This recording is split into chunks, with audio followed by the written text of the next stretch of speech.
ಎಲ್ಲರಿಗೂ ನನ್ನ ಚಾನಲ್ಗೆ ಸ್ವಾಗತ. ಯಾರೆಲ್ಲ ಇನ್ನೂ ಸಬ್ಸ್ಕ್ರೈಬ್ ಮಾಡಿಲ್ಲ ದಯವಿಟ್ಟು ಸಬ್ಸ್ಕ್ರೈಬ್ ಮಾಡ್ಕೊಳ್ಳಿ.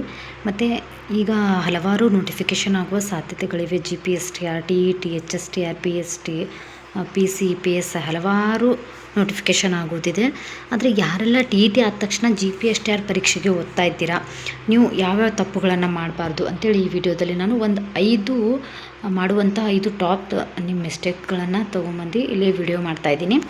ಈ ವಿಡಿಯೋ ಇಷ್ಟ ಆದರೆ ಲೈಕ್ ಮಾಡೋದನ್ನು ಮರಿಬೇಡಿ. ಅದೇ ರೀತಿ ನಿಮ್ಮ ಫ್ರೆಂಡ್ಸ್ ಯಾರೆಲ್ಲ GPSTR ಗೊತ್ತಾಯಿದ್ರೆ ಅವ್ರಿಗೆಲ್ಲ ವಿಡಿಯೋನ ಶೇರ್ ಮಾಡಿ.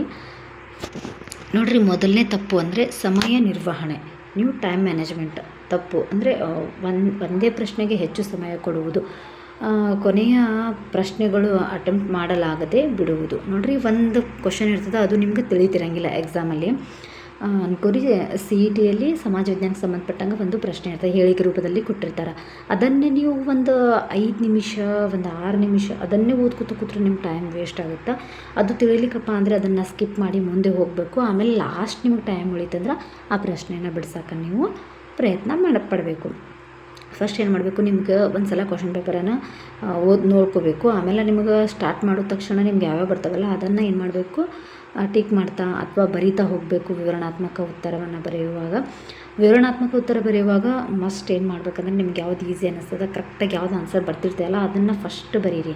ನಂತರ ನಿಮಗೆ ಸಮಯ ಉಳಿತದ, ಲಾಸ್ಟ್ ಸಮಯ ಉಳಿತದ. ಕಡಿಮೆ ಉಳಿತಂದ್ರೆ ನಿಮ್ಗೆ ಎಷ್ಟು ಬರೆಯೋ ಸಾಧ್ಯತೆ ಆಗ್ತದಲ್ಲ ಅಷ್ಟು ಬರೆಯೋಕ್ಕೆ ಪ್ರಯತ್ನ ಪಡ್ರಿ. ಇದೇನಪ್ಪ ಅಂದ್ರೆ ನೀವು ಮೊದಲು ಮಾಡುವಂತಹ ತಪ್ಪಿದು. ಈ ತಪ್ಪು ಯಾರೆಲ್ಲ TETಯಲ್ಲಿ ಈ ತಪ್ಪು ಮಾಡಿ 1 ಮಾರ್ಕ್ಸಲ್ಲಿ 2 ಮಾರ್ಕ್ಸಲ್ಲಿ TETಯನ್ನು ಕಳ್ಕೊಂಡಿರಲ್ಲ ಅವರು ಒಂದು ಸ್ವಲ್ಪ ಕಮೆಂಟ್ ಮೂಲಕ ತಿಳಿಸ್ರಿ. ನೆಕ್ಸ್ಟ್ ಇದು ಒಂದನೇ ಮಿಸ್ಟೇಕ್, ಇದು ಹಲವಾರು ಜನ ಮಾಡ್ತಾರೆ, ಟೈಮ್ ಮ್ಯಾನೇಜ್ಮೆಂಟ್ ಮಾಡೋದು. ಅದಕ್ಕೆ ನೀವೇನು ಮಾಡಬೇಕು, ಎಕ್ಸಾಮ್ಗೆ ಹೋಗುವಂಥ ಮುಂಚೆ ನೀವೇನು ಮಾಡಬೇಕು, ಮನೆಯಲ್ಲೇ ಪ್ರಶ್ನೆ ಪತ್ರಿಕೆಯನ್ನು ಬಿಡಿಸೋದಾಗಲಿ ಟೈಮ್ ಹಚ್ಚಿ ಬರೆಯೋದಾಗಲಿ ಪ್ರಾಕ್ಟೀಸನ್ನು ಮಾಡಬೇಕು. ನೆಕ್ಸ್ಟ್ ಎರಡನೇ ಮಿಸ್ಟೇಕ್ ಏನಪ್ಪ ಅಂದರೆ, ಸಿಲೆಬಸ್ ಸಂಪೂರ್ಣ ಓದದೇ ಇರುವುದು. ಕೆಲವು ಟಾಪಿಕ್ಸ್ ಏನು ಮಾಡ್ತೀರಿ, ಸ್ಕಿಪ್ ಮಾಡ್ತೀರಿ ನೀವು. ಅಂದರೆ ಪ್ರಮುಖವಾದಂಥ ಚಾಪ್ಟರ್ಗಳಿರ್ತವೆ, ಏನು ಮಾಡ್ತೀರಿ ನೀವು ಅದನ್ನು ಬಿಟ್ಬಿಡ್ತೀರಿ. ಒಂದು ಸ್ವಲ್ಪ ಟಫ್ ಅದ ಬಿಡೋದು, ಭಾಳಷ್ಟು ಅದ ಮಾಹಿತಿ ಎಲ್ಲಿ ಓದ್ಬೇಕಂತೇಳಿ ಈಸಿ ಇದ್ದಿದ್ದು ಓದ್ಕೋತಾ ಉಳ್ಕಿದ್ದನ್ನು ಟಾಪಿಕ್ ಏನು ಮಾಡ್ತೀರಿ, ಸ್ಕಿಪ್ ಮಾಡ್ತಾ ಹೋಗ್ತೀರಿ. ಈ ತಪ್ಪನ್ನು ಮಾಡೋಕ್ಕೆ ಹೋಗಬೇಡ್ರಿ. GPSTR ಸಿಲೆಬಸ್ ಏನು ಮಾಡಿರಿ, ಕಂಪ್ಲೀಟಾಗಿ ಕವರ್ ಮಾಡೋಕ್ಕೆ ಪ್ರಯತ್ನ ಪಡ್ರಿ. ಪ್ರತಿಯೊಂದು ಟಾಪಿಕ್ಕು ಏನಪ್ಪ ಅಂದ್ರೆ ನೋಟ್ಸ್ ಮಾಡಬೇಕು. ನಾವು ಶಾರ್ಟ್ ನೋಟ್ಸ್ ಮಾಡೋದು ಹೆಂಗಂತೇಳಿ ಹಲವಾರು ವಿಡಿಯೋಗಳಲ್ಲಿ ಹೇಳೀನಿ. ಅದನ್ನು ಕೂಡ ನೀವು, ಯಾಕಂದರೆ ಶಾರ್ಟ್ ನೋಟ್ಸ್ ಮಾಡೋದ್ರಿಂದ ನಿಮಗೆ ಭಾಳ ಯೂಸ್ ಆಗುತ್ತೆ, ರಿವಿಷನ್ ಮಾಡೋಕ್ಕೆ ಯೂಸ್ ಆಗುತ್ತೆ ಅಂತ ಭಾಳ ಸಲ ಹೇಳಿ ನಾನು. ರಿವಿಷನ್ ಮಾಡೋದ್ರಿಂದ ಏನಾಗುತ್ತೆ, ನೀವು ಎಕ್ಸಾಮನ್ನು ಕ್ರ್ಯಾಕ್ ಮಾಡೋಕ್ಕೆ ಈಸಿ ಆಗ್ತದೆ. ಇದು ಎರಡನೇದ್ದು ಏನಪ್ಪ ಅಂದರೆ, ನೀವು ಸಂಪೂರ್ಣವಾಗಿ ಸಿಲೆಬಸನ್ನು ಓದ್ಕೋಬೇಕು. ಸಿಲೆಬಸ್ ಓದ್ಕೊಳ್ಳೋರೆ ಎಕ್ಸಾಮ್ಗೆ ಹೋದ್ರೆ ನಾವು ಯಾವುದೇ ಕಾಲಕ್ಕೂ ಪಾಸ್ ಆಗೋಕ್ಕೆ ಸಾಧ್ಯನೇ ಇಲ್ಲ. ನೆಕ್ಸ್ಟ್ ಮಾಕ್ ಟೆಸ್ಟ್ ಪ್ರಾಕ್ಟೀಸ್ ಮಾಡಬೇಕು. ಮಾಡೋದು ಏನಪ್ಪ ಅಂದರೆ, ಒಂದು GPST ಎಕ್ಸಾಮ್ ಬರಾಕತ್ತೀರ ಅಂತ ಹೇಳಿರಿ, ಹಿಂದೆ ನಡೆದಂಥ ಪ್ರಶ್ನೆ ಪತ್ರಿಕೆಯನ್ನು ತೊಗೊಂಡು ಏನು ಮಾಡಬೇಕು, ನೀವು ಕಡಿಮೆ ಸಮಯದಲ್ಲಿ ಬಿಡ್ಸೋಕ್ಕೆ ಪ್ರಯತ್ನ ಪಡಬೇಕು.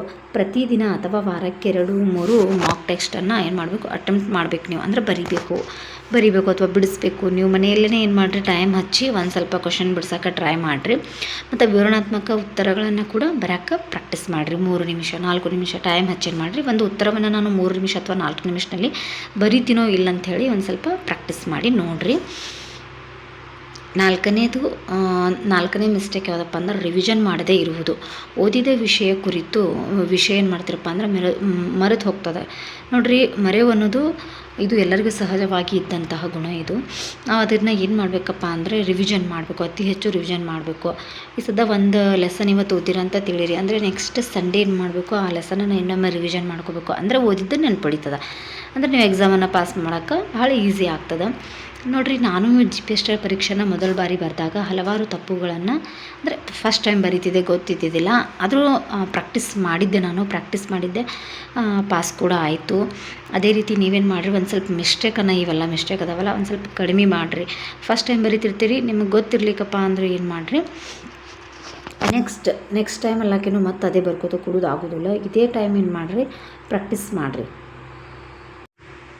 ನೋಡಿರಿ, ಇದು 5ನೇ ಮಿಸ್ಟೇಕ್ ಏನಪ್ಪ ಅಂದರೆ, ಸೇಮ್ ಬಂದದ. ಅದರಲ್ಲಿ ಏನು ಮಾಡಬೇಕಪ್ಪ ಅಂದರೆ, ನೀವು ಪ್ರಶ್ನೆ ಪತ್ರಿಕೆಯನ್ನು ಕೊಡ್ತಾರಲ್ಲ ಆ ಪ್ರಶ್ನೆಯನ್ನು ಕರೆಕ್ಟಾಗಿ ಓದಿ ನೀವು ಆನ್ಸರ್ ಮಾಡೋಕ್ಕೆ ಹೋಗಬೇಕು. ಯಾಕಂದ್ರೆ ನೀವು ಒಂದು ಲೈನ್ ಓದ ತಕ್ಷಣ ಹಾಂ ಇದೇ ಅದು ಆಪ್ಷನ್, ಇದೇ ಕರೆಕ್ಟ್ ಅಂಥೇಳಿ ಎಷ್ಟೋ ಜನ ತಪ್ಪು ಮಾಡಿ 1 ಮಾರ್ಕ್ಸಲ್ಲಿ 2 ಮಾರ್ಕ್ಸಲ್ಲಿ TET CET ಕಳ್ಕೊಂಡವರು ಕೂಡ ಅದಾರ.